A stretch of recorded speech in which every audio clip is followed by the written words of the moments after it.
My name is PREDRAG CVETIČANIN. I'm a coordinator of research activities within the project.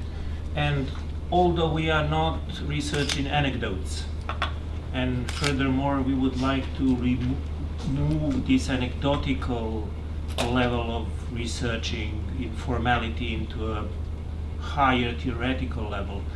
At the beginning of the idea of our project, there are two anecdotes. One of them is from the conference which was supported by a regional research promotion program. And one of the persons presenting there said he was in fact a person who write laws for the government. He gives them legal form.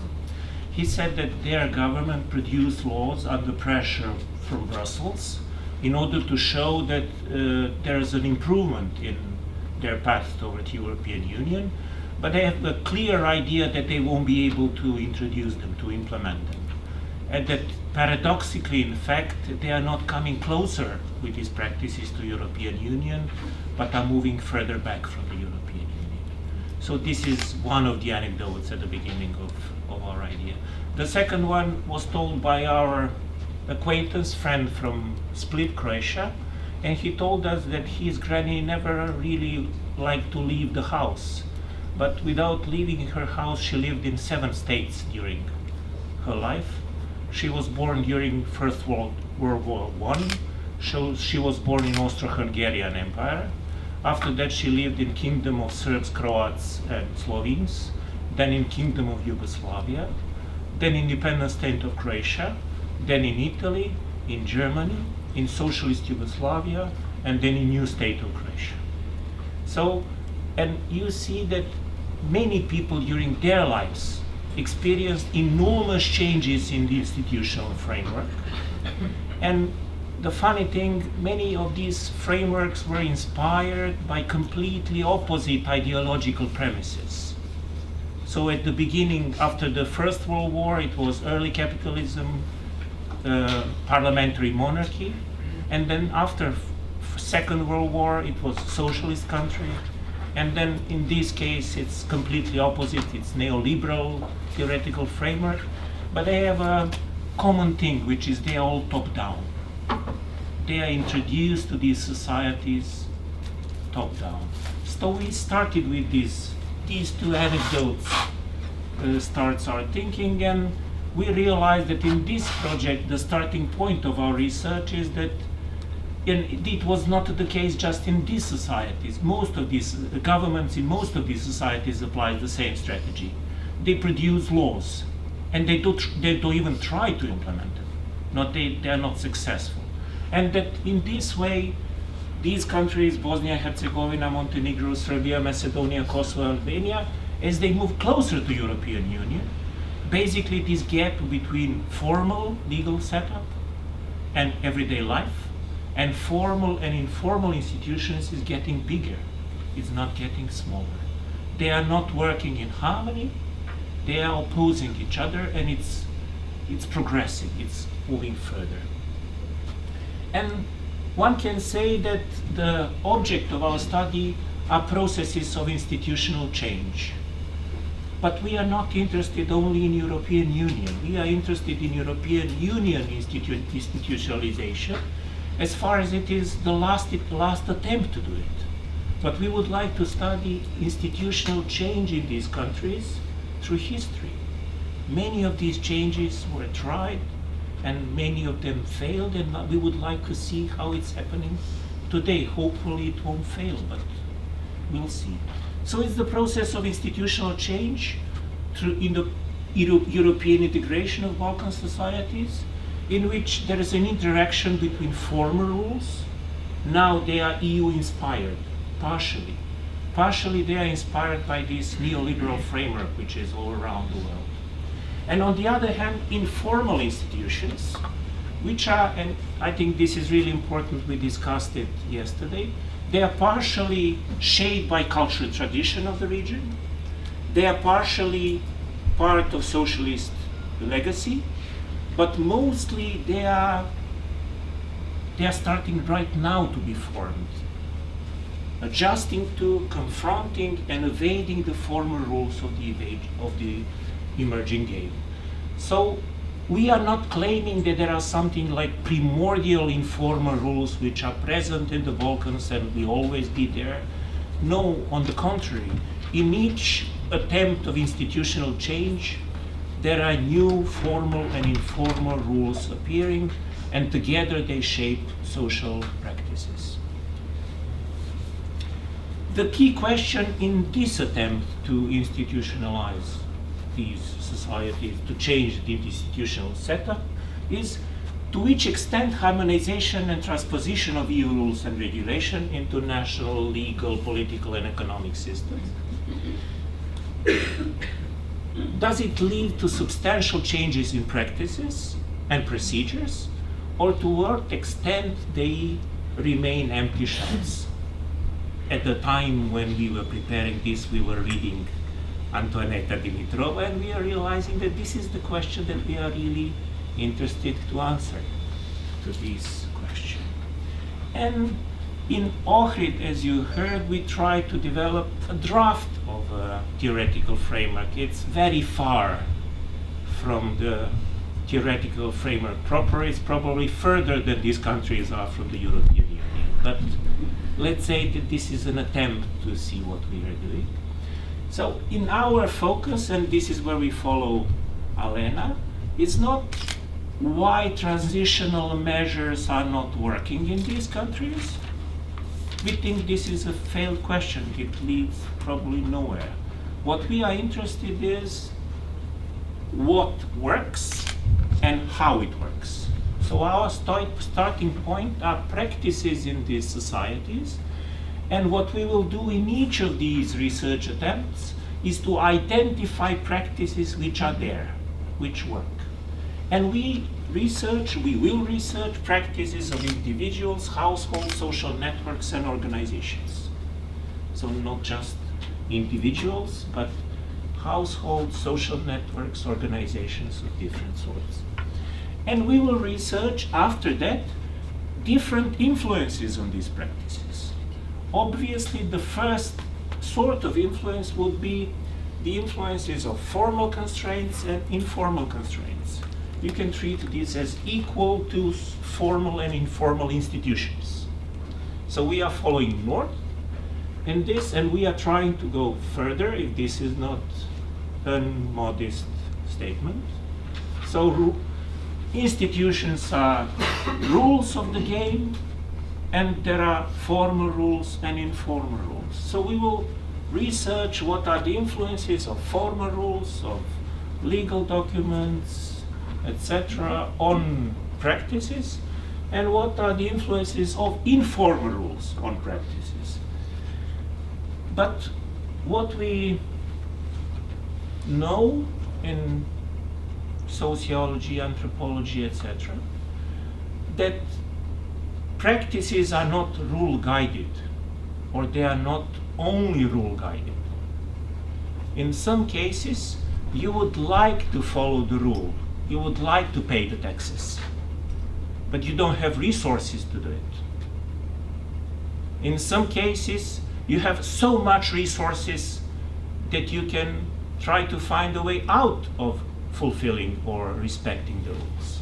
So resources are really important when it comes to shaping practices, and this would be the third influence on practices. And finally, there will be a fourth influence of practices, which is practices are different in different fields. Practices and influences of other social influences are not the same in the field of political field, or economic field, or academic field, and or so on. Or if you would like to stay to North's analogies, this is the game you play, and there is a formal rule, how you should do it, but there is also informal rule. For example, not to break a leg to the opponents in the game. But it's not enough to know the rules in order to play the game. And the goal of the game is not to follow the rules. You have to have a talent, you have to have resources in order to play the game. And yet, it's not the same thing to play football or rugby. In rugby, you can break the leg of the opponent. So there are practices, what works, that we will identify, and then we will identify 4 different influences on these practices. But as English would say, mind the gap. There are gaps, not in the model, but there are gaps in practices. There are several gaps that we identify. So first gap is between formal rules and formal constraints, and informal rules and informal constraints, in general between rules and constraints. What we became fully aware of exactly through this example, that you introduce a rule, but if you don't try to implement it, that it had no effect on everyday practices.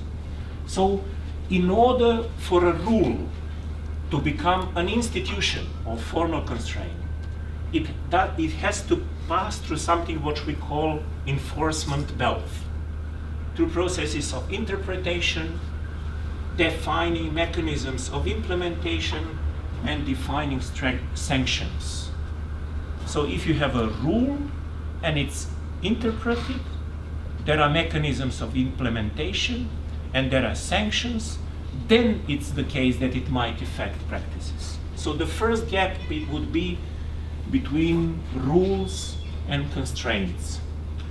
But then there is a second gap, and following the title of and the main topic of our research, this would be the key one, between formal constraints and informal constraints, between formal rules and informal rules. In each case, gap means something different. In first case, it meant that formal rules without the implementation belt are without any force in social life. In this case, the gap means that formal institutions and informal institutions don't work in harmony.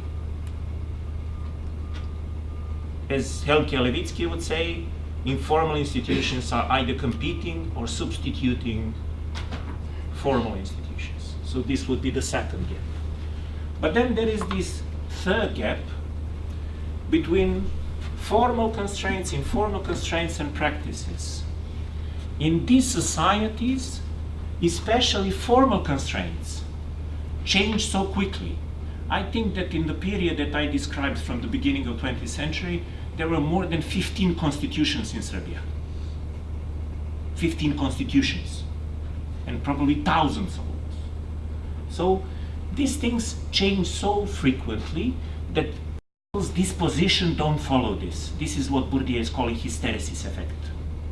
So there is mismatch between social surrounding and the dispositions of people. People cannot follow the tempo, the time of change with this informal institution. So there is a gap between formal constraints and practices. This would be the third one. And then there's a fourth one between formal, informal constraints and resources. I explained this. So probably you would like to follow formal rules, but you don't have resources to do it. Or the other way around. You have so many resources that you can afford not to follow rules. And finally, there is this gap between acquis communautaire as a source of these formal rules, nothing more than this, and in many cases, social value systems and norms in these societies. Intuitions of people from the region don't match the intuitions which are behind these European changes. So you somehow have to bring them in line. In some cases, simply explain what is meant. But maybe in some cases, as you mentioned, remove some myths, because very often there are myths that European Union asks something which really is not the case. So these would be 5 different gaps that we identify, and what we will do in each of these research attempts, we will first identify practices, then we will try to analyze the process of changing formal rules into formal constraints and informal rules into informal constraints. Let's call this enforcement belt analysis. Then we will analyze influences of these 4 different types of social factors, formal constraints, informal constraints, resources, and fields. Then we will analyze the gaps, the gaps, and see how they open the room for the agency. Because agency can use these gaps to perform what agency does. Agency is improvisation. So these practices, despite all these social influences, are basically improvisation. And this is basic draft of the theoretical framework. And in order to achieve this, we will use many different methods. The idea is to use mixed method research design. And also this puzzle says that there is no dominant method, and rest of the research activities will simply follow this, either survey or interviews or ethnographic work. But they are all supposed to be a parts of the puzzle.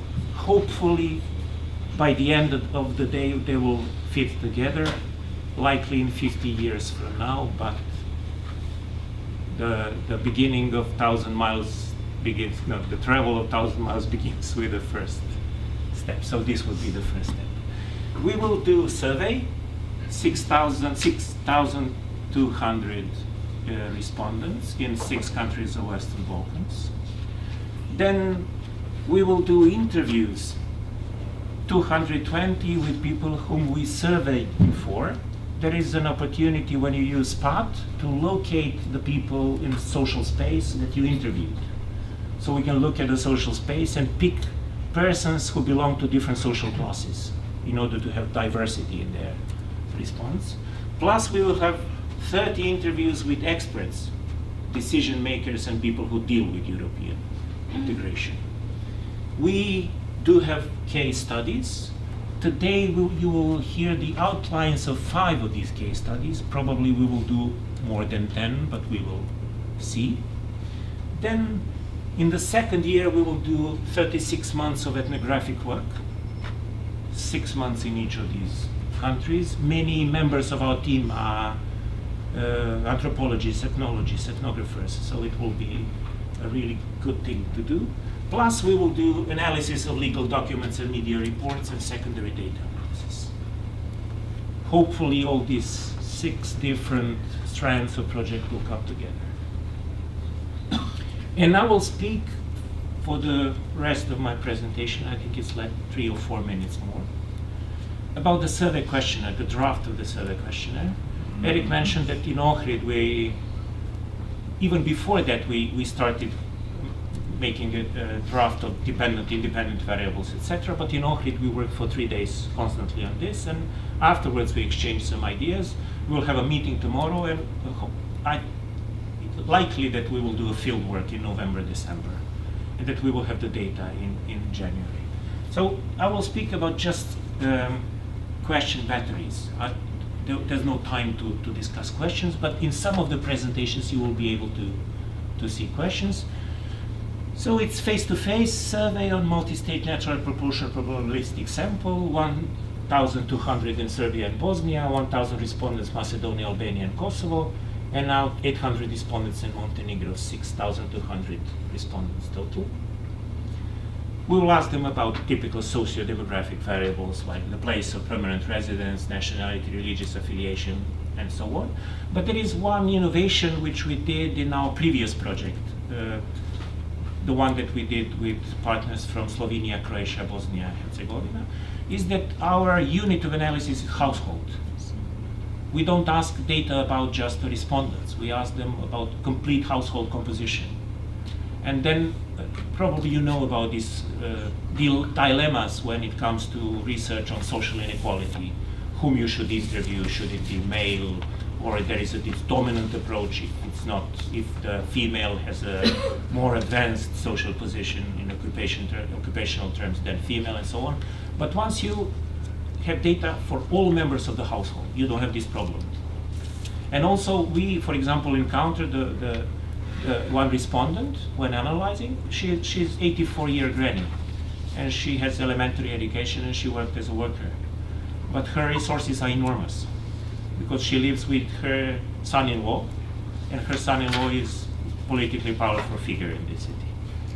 But if you stay just with the respondent, you won't be able to guess what. Maybe she won lottery, but no, she won son-in-law. Better than lottery. So we will get these social demographics. Then we will get data on economic, social, and cultural capital. Economic capital, income, possessions, different types of incomes, possessions, plus incomes from different sources, including informal economy.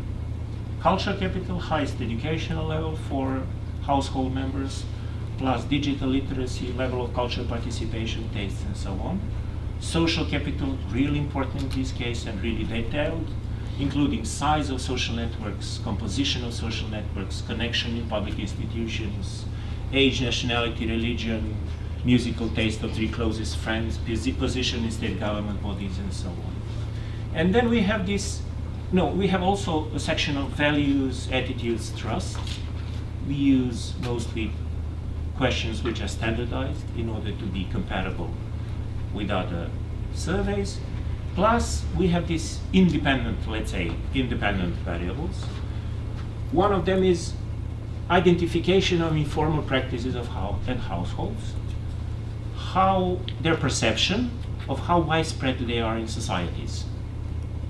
So we ask them giving a gift or finding connection and so on in different areas, or exchanging a favor, how widespread in our society is according to your perception. Then we ask them about their experiences. Do they have experiences of this sort? What they were supposed to do, give a gift or pay money or find a connection. Was it efficacy? Was it efficient? Did it produce any result? Because in some cases you give the gift but the result is none. And also there will be a question on attitudes about doing this. How do you feel about it? Do you feel easy about it, or do you feel that it's wrong but you have to do it because there was no other way?